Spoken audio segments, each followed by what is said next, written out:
Hi, I'm Justin Schober. Welcome to another edition of Film Reels, where we're going to be interviewing local filmmakers and actors here in the Madison and surrounding areas. We're going to be entertaining and educating you on the industry that's happening in your own backyard.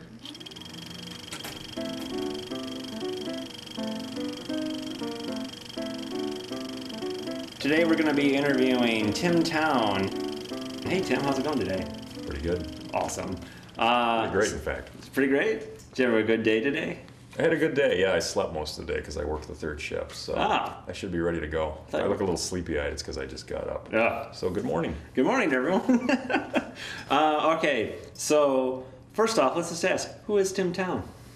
Oh, well, that's me. That's you? Okay, verified. So Thank you. Good night. Yeah, so that's the interview. Thanks. So Tim, tell us a little bit about yourself. Who was Tim Towne growing up?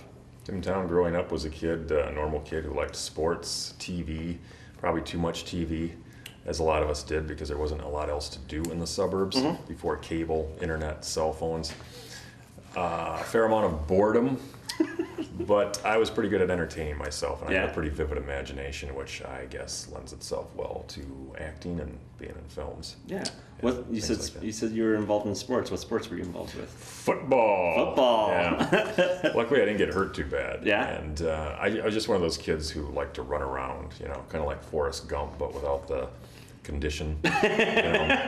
If I had somewhere to go, I was running. Yeah. I just like to run everywhere. So nice. I got in trouble for that a lot, but I had a good time. And were you in track at all, since you loved running? I tried to run track. I wasn't very good at it. And I'm not as slow as I used to be, but I still get out there and like to run and keep in shape and whatnot. So I play football on the weekends with the man behind the camera there who's told me not to look at him, Mr. Ben Whiteman. Pretty decent quarterback. Yeah? Yes.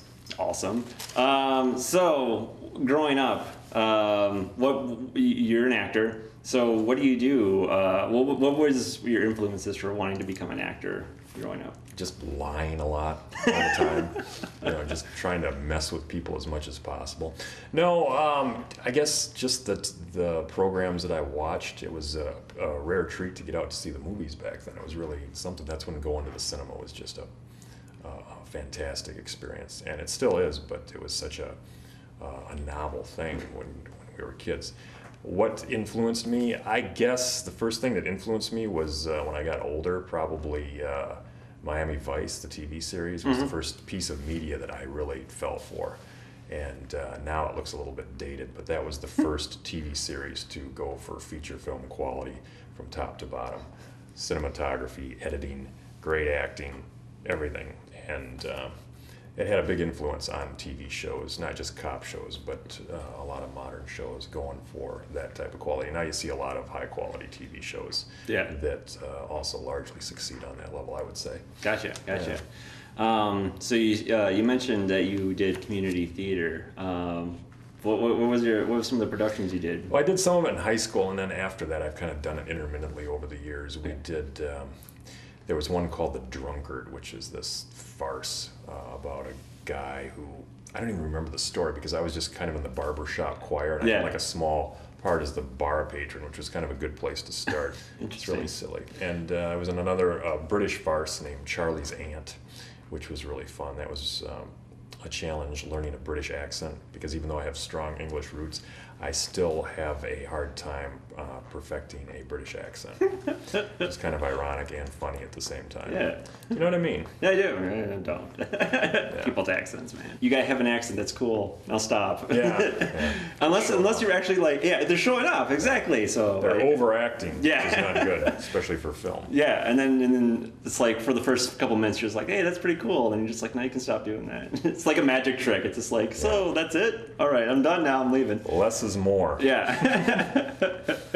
All right. So then you started doing films, Tim. What was your first film that you did? Jump ahead to about 2007 or 2008. Gotcha.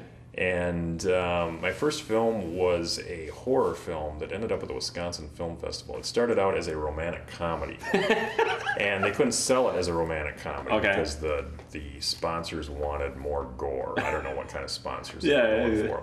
So my comedic scene, which I really enjoyed, even though I was really nervous. I'll tell you, your first film, you can be nervous. But it went pretty well, actually.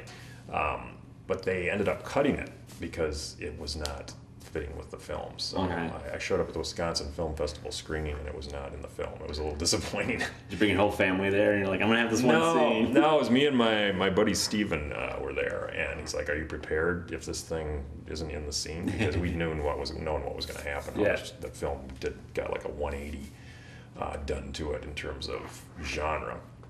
You go from romantic comedy to dark, grisly horror film where people are tied up and having their nipples tortured. That's a little different mood. Yeah. But the director assured me it wasn't me. It was just that they had to cut out a lot of stuff and reshoot a lot of stuff. So, but that was my first experience. It was a good experience. We shot it over here at Channel 27. Nice. And I played an arrogant news reporter. And we had kind of a funny scene. It was a lot of fun to do. Nice. I wish I had the footage. I'm trying to get it, but I can't get him to send it to me yet. So we'll see. He's just like, this is under lock and key. I can't tell anyone about this until I make it big. I don't know. No, he said he was going to send it, but I just haven't been able to get him to do it. He's a busy guy, but we'll see what happens. So then, what was your favorite film growing up, or is today? Favorite film? Yeah. Okay, well, I mentioned Miami Vice. That's not quite a film. No. Unless you like the Jamie Foxx, Colin Farrell version. Oh, well, I do actually. I think it's a little underrated. We can talk about that in depth probably, but we don't have time. Yeah. I like what they did with it, actually. I think it's a little underrated.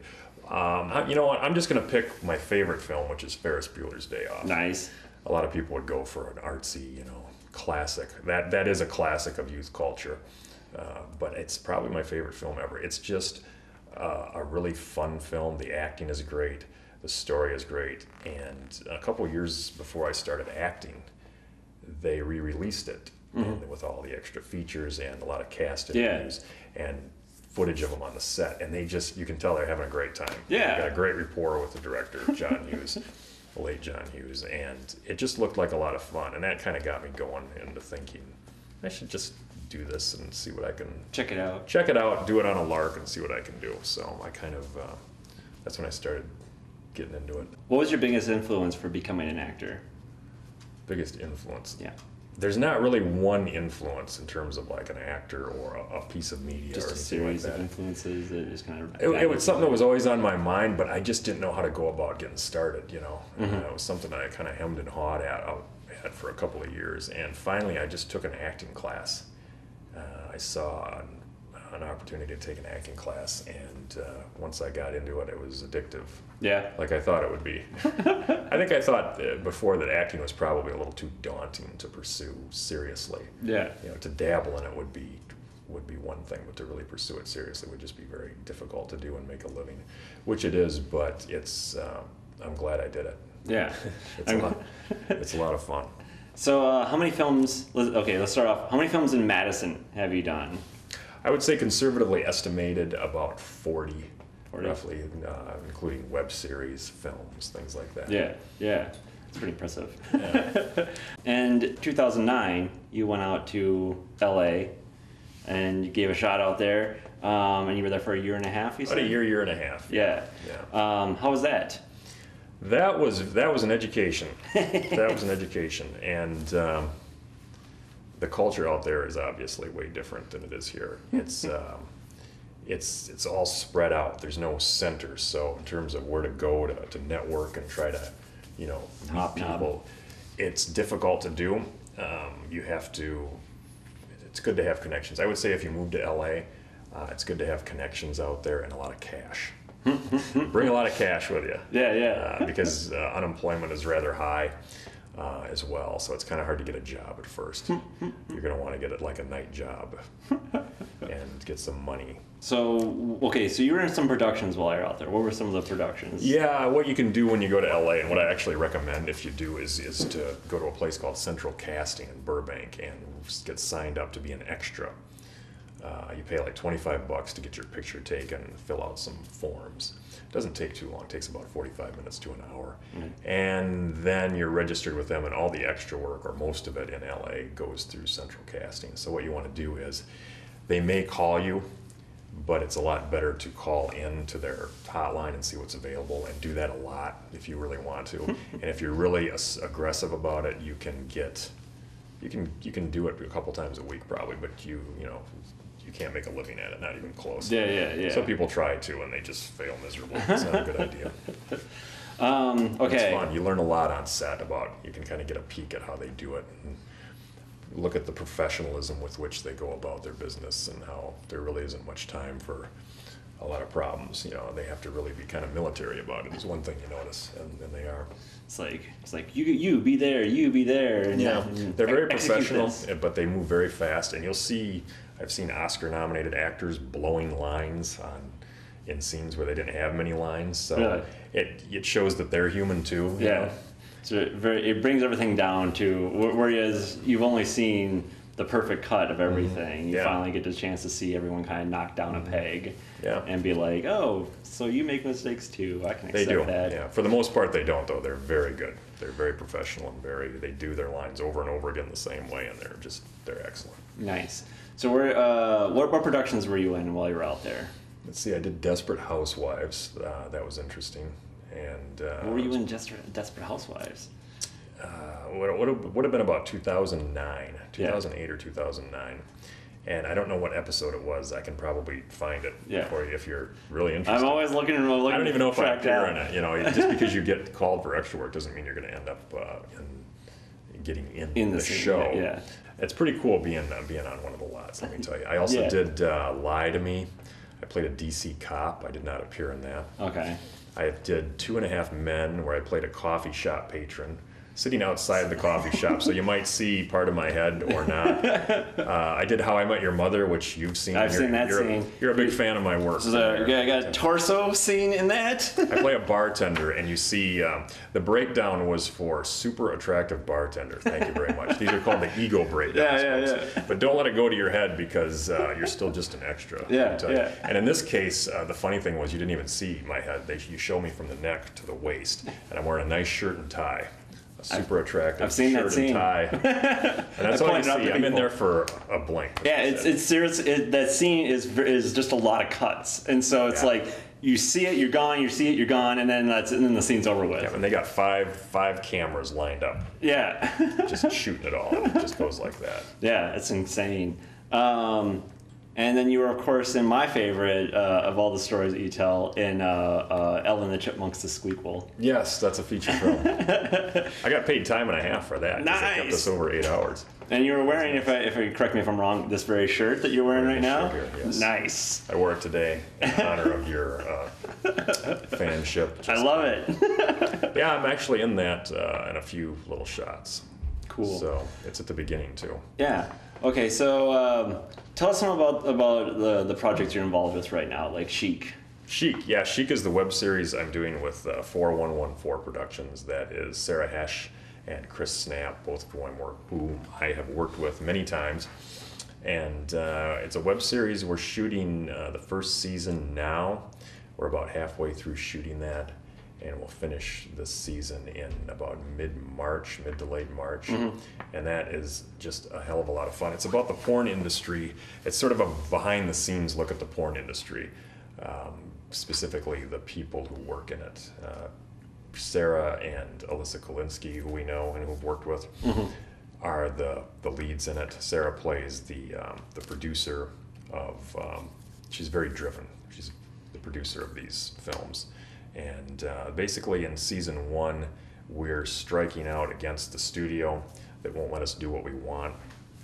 And we are going to go it alone and make a film that has good production value, sex, and a real story. Kind of like what they tried to go for in the 70s. Gotcha. So it's not salacious at all. Some of the sensitive scenes, shall we say, are filmed in a very tasteful way that will surprise you.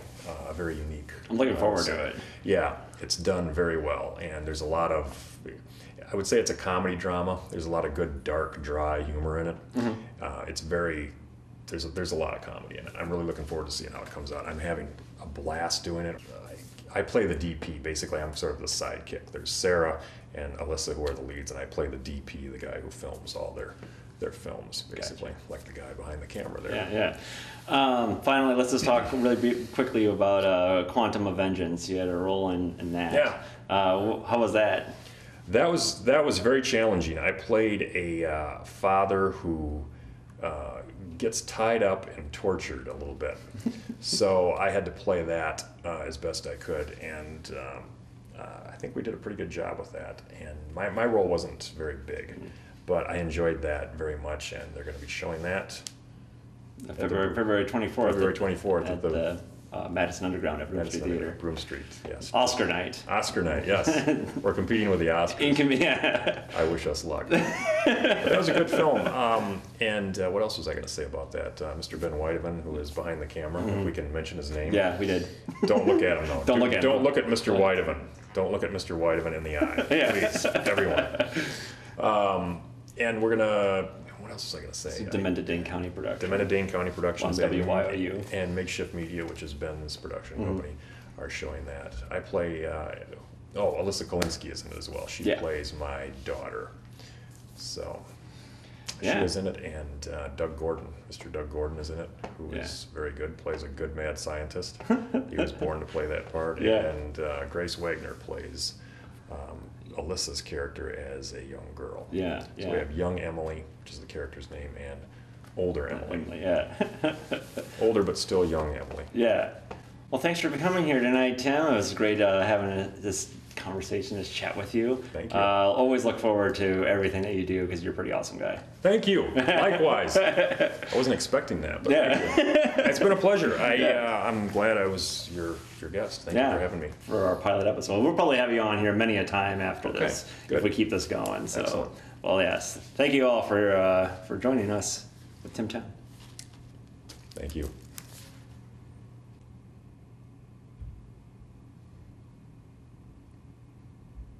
Good. Are you only using this camera?